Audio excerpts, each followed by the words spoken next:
खुलुमबाय गिबियाव गासैबो दिनैनि बे रादाब बुथुमगिरि बाबामोननिसिम आंनि गोसो गोरबोनिफ्राय खुलुमनाय आरो अननाय जासिहरबाय। दा दिनै गहपुर आन्चलिकआ खुङै खुंनानै नैबे गुरुदेबनि रुंसारि सानखौ 85थि खेब जाबाय। दा बेवहाय आङो दुलाराय ब्रह्म धर्म आइजो आफादनि जानानै नुजाफैनो मोननानै जोबोद गोजोननाय मोन्दों। मानो होननानै बुङोब्ला नैबे गहपुर आन्चलिकआ आलुफारा प्राइमारियाव गोबां गाजा गोमजायै खुंनानै माखासे गुरुदेबनि होलांनाय बिहोमाफोरखौ रेबें दानि इयुन जेनेरेसनफोरनो फोरमायनानै होलांदों। जोंहा आलासि महरै मोननो हादोंमोन जों सयदुवार कलेजनि बिबुंगोरा जोंहा बिरदाव गयारि बाबा आरो बिजन बर' बाबा, बिसोर सानैखौ जोङो आलासि महरै मोननो हादोंमोन। आरो बे सानै बाबाया गुरुदेबनि माव बिहोमाफोरखौ गोबां बुंथिनानै होलांबाय। जानो हागौ बाबामोनहा दिनैनि बे इयुन जेनेरेसनखौ फैबाय थानाय उन्दै लाइमोनस्रिफोरखौ मोजां जाजानो लुबैदों, धोरोमनि सायाव बिहोमा लानानै बिद्या बुद्धि लानो थाखाय खावलायदों आरो गोबां माखासे मोजां बोसोन होनानै आलासि बाबामोनहा गावसिनि बिबुंथिखौ फोजोबलांबाय। दा आंबो दिनै बेयाव आलासि महरै नुजाफैनो हानानै गोबां गोजोननाय मोन्दों आरो बेबायदिनो खुंलांबाय थायो बोसोरै होननानै बाबामोनहा आइमोनहा जोंनि सिगाङाव फोरमायदों। दा नंगौ आइमोन, जोङो मानसि हिसाबै श्रेष्ठ मानब हिसाबै थांनानै थानांगौबा बुहुमाव जों गावखौ जेब्लायबो सासे आबुं सुबुं दानानै लाफुंनांगोन। जों धर्मनि गियान सोलोंनांगोन, शिक्षा गियानजों लोगोसे जोङो धोरोमनि गियानखौबो जेब्लायबो लोगोआव लाफानानै आवगायलांनांगोन। आरो बे गुरुदेबनि जि मावलांनाय बिहोमाफोर बेखौ जोङो दिनै सावरायाबा जोंहा खहा दं होननानै आं सानो। मानो होननानै बुङोब्ला गोबां बिहोमा जोंनो होलांदों। दिनै जोङो बेखौ गोसोखांनानै बे गुरुदेबनि बानिफोरखौ मानिलांनानै जों बेखौ जेब्लायबो गोथाङाव लाखिनांगोन। सोलोंथाइ बिथिङाव, राजखान्थि, रांखान्थि, गासैबो धोरोम खान्थि आफाया जोंनो होलांदों। जायनि जाहोनाव जोङो मुगैजानाय, नासयजानाय, सै खालामनायनिफ्राय दिनै बिनि बोसोनखौ लानानै, बिनि बानिफोरखौ लानानै रैखा मोनदोङो। गुबुन जाथिजों जोङो आगानजों आगान थाबायलांफानो हादोङो, गोरोबलांफानो हादोङो। बेफोर गासैबो आफा गुरुदेब कालिचरन होलांनाय बिहोमा।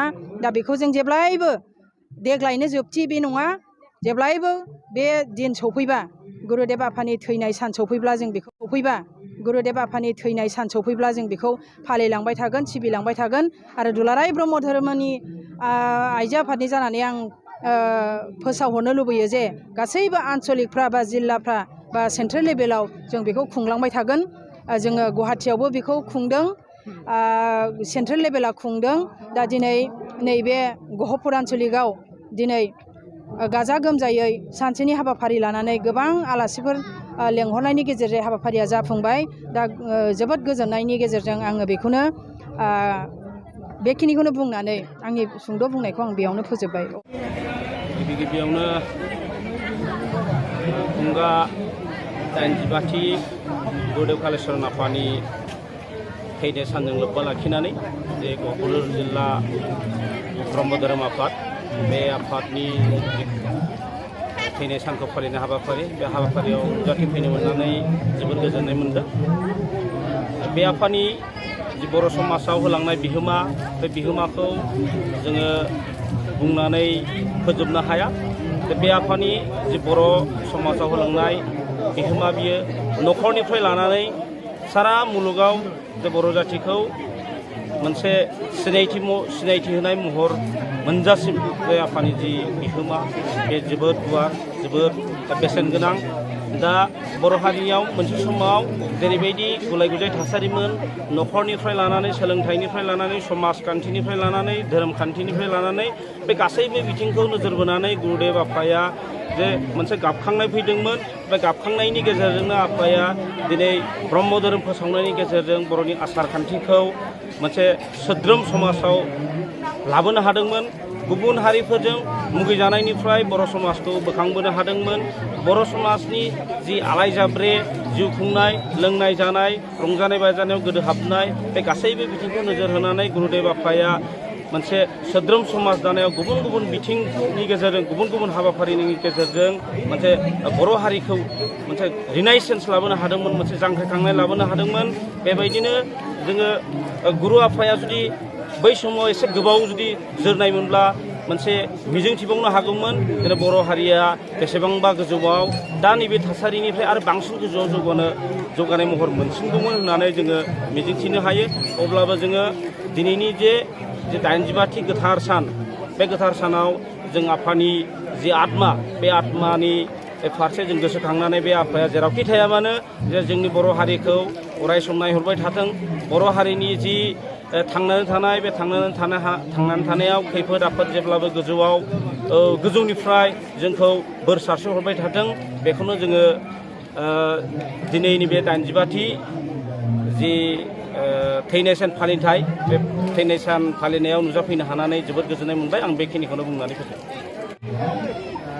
बे बेलायाव मोनसे धोरोमारि बिथिंजों मोनसे समाजखौ गोग्गो आरो थार लामाजों लांनो नाजायोब्ला दा बे बिथिङाव लाइमोनफोरा मोनसे गिदिर बिबान दं होननानै आं सानो। मानोना आथिखालनि बे लाइमोनफोरानो जाहैबाय मोनसे माहारिनि इयुन। बे हिसाबै हारिनि थैनाय थांनाया लाइमोननि सायाव सोनारो। ओंखायनो लाइमोन माहारिया बा जोंनि उन्दै जाखांबोनाय सेंग्रा सिख्लाफ्रा जुदि धोरोमनि फारसे गोसो गैया जालाङोब्ला हारियाव गोबां गुलाय गुजाय नांलाय खमलाय जाला लोंला बेफोरबायदि मोनसे थासारि मोनसे गुबुंले थासारि जोनोम जायो होननानै जों साननो हायो।